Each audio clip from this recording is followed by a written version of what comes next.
Live from Fargo and serving you on TV, online, and on the go. This is Valley News Live at 5. More people are shoplifting in the metro, 20% more, in fact, according to the latest statistics in Fargo. Thanks for joining us tonight. Shoplifting is a national problem, and it's getting worse. The National Retail Federation says almost 11 retailers have been victims of organized retail crime, and that's up from last year. Valley News Team's crime and safety reporter Nicole Johnson shows us how it's impacting shoppers. Almost 30 million people nationwide are stealing from stores. 1 in 11 people are shoplifters. That's according to the National Association for Shoplifting Prevention. Do you think it happens a lot? Probably does more than you think. It doesn't really shock me.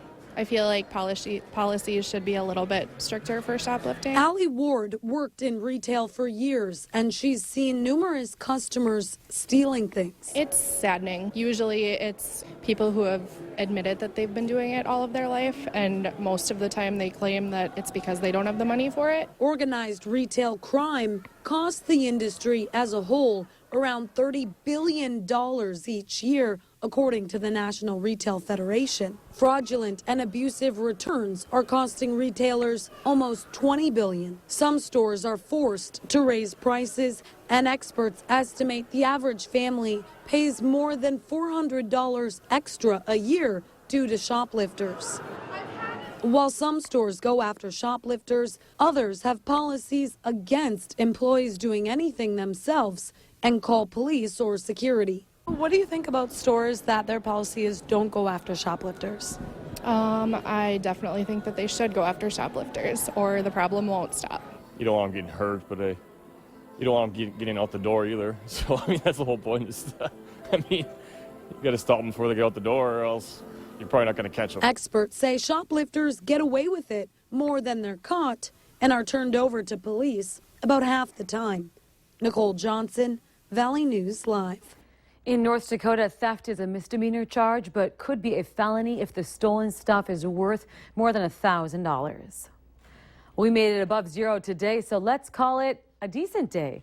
Is this warming trend going to last? Let's go to Hutch Johnson to find the latest. Hutch? It does look like we have some warmer weather to talk about for a change. After literally 7 days of brutal cold across the valley, we hit 10 sweaty degrees today in Fergus Falls.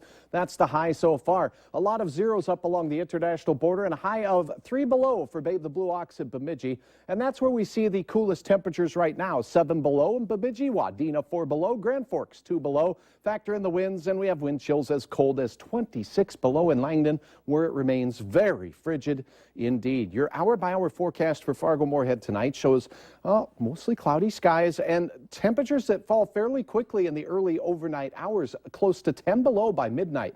But as you look off to the west on the radar, Stephanie, a chance of snow already developing out west. I'll tell you where it's going, what you can expect for your Tuesday. But indeed, there are warmer temperatures to talk about, so stay tuned. You know, what do they say? Turn up the knob and rip it off. We'll have your Just forecast. keep it here. Keep it here. All right, thank you, Hutch. Well, a man is dead. Another is in the hospital after crews responded to a medical emergency yesterday. Officials responded to the call at a fish house on Walker Bay of Leech Lake, Minnesota. When they arrived, they found 4 men who were believed to have carbon monoxide poisoning. An investigation shows that propane devices may have caused unsafe levels of carbon monoxide. One of the 4 men was found dead. An autopsy's been scheduled. One of the men was transported to Hennepin County Medical Center. The other 2 were treated and the scene and released. The victim's name has not been released here. It was a tense situation over the weekend at the Moorhead Rest area just off of I-94 as a man with a gun called dispatchers for help. Now, the man was suicidal, and so was a woman with him in the car. Eventually, as law enforcement moved in to talk the man down, the dispatcher was able to convince him to unload the gun and get out of the car. Valley News Team's Bradford Eric talks with authorities to find out how much they rely on dispatchers and why they say there is a much deeper problem in our community. The more information that can be fed to officers and deputies by these guys, the better chance they have of staying safe. We're very fortunate for our dispatchers. They're our lifeline, our officers' lifeline to the information that they need to have for what they're responding to. When a call comes in, it's the dispatcher's job to gather the who, what, where, when, and how, then page out the appropriate agency, police, fire, or ambulance. But this weekend's event went beyond that to a lesser-known part of the job, helping a suicidal man surrender to the people who can get him the help he needs. They have to realize so many resources and how to activate those resources. But this speaks to a broader issue. Suicide is listed by the CDC as the 10th leading cause of death and growing. These people should not be in a jail, should be in treatment. Sheriff Bergquist says you can offer all the resources in the world to help someone with a mental health problem, but you can't make them take it. Nobody can hold them. I mean, it's not like you're under arrest, you got to stay there. Not to mention there's just not much help out there, meaning many people simply end up behind bars. But again, I don't know that we can keep up with it. The state needs to come up with something. You know, we used to have a hospital in Fergus Falls, and, you know, they closed that down. But it is an issue. And with a growing population in the Moorhead area, it could only get worse. Bradford Eric, Valley News Live. Now, we tried reaching out to the specific dispatcher who was able to get the man to put the gun down in this weekend's incident, but the dispatch center has yet to respond. And Valley News Team's Christy Larson was live at the Red River Regional Dispatch Center this morning, learning what it's like to be on the other end of an emergency call. The dispatchers were there as first, if you talk with them, if you're live in the greater Fargo-Moorhead area, to be able to handle any situation, dispatchers have to go through 21 weeks of training. Once a call comes in, they'll ask a specific series of questions to help give first responders the most knowledge of where they're heading. It's our job to get as much information as we can. Sometimes people just say, just get the police here, get the police here. But the more information I can get from my officers or firefighters, the better they're going to respond and the safer we're going to keep you. If they know what they're going into and I can give you instructions, if you give me enough information, I can tell you what you need to do before help gets there. The Red River Dispatch Center hopes to add text to 911 sometime this year. A former Hillsborough High School student is speaking out about allegations of sexual harassment. She says it's been happening in school for years, and administrators are not taking the cases of abuse of girls seriously. When I did find out that it was happening again and to younger girls again, it really upset me. Now tune in to Valley News Live tonight, 10 at 10. Valley News Team's Ashley Bishop is going to have much more on this exclusive story. And tune in to Valley News Live at 6, where you will bring you an exclusive story from Valley City.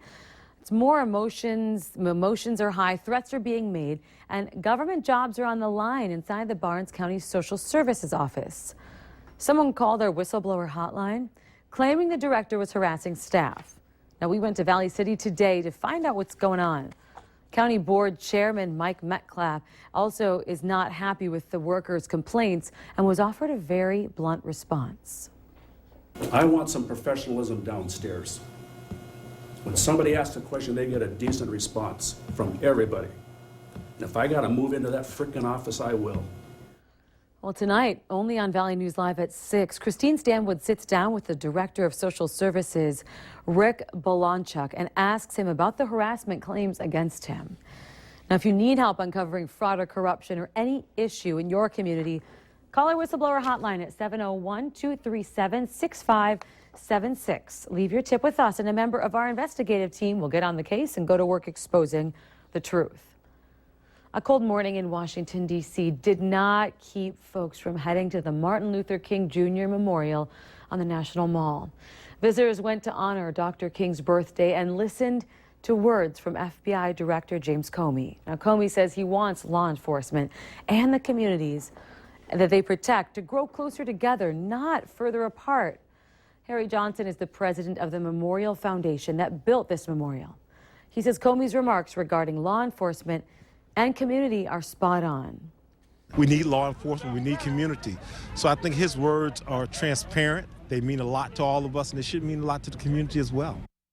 Comey closed, saying that everyone needs to open their hearts and their minds to bring people closer together because, quote, we need each other. Here in the Valley, the community will gather to celebrate Martin Luther King Jr. at the Fargo Theater. The annual event will begin at 6:30 and include performances from multiple groups, including the Buffalo River Singers. The event's free and open to the public, but if you'd like, non-perishable food item donations will be accepted for the emergency food pantry.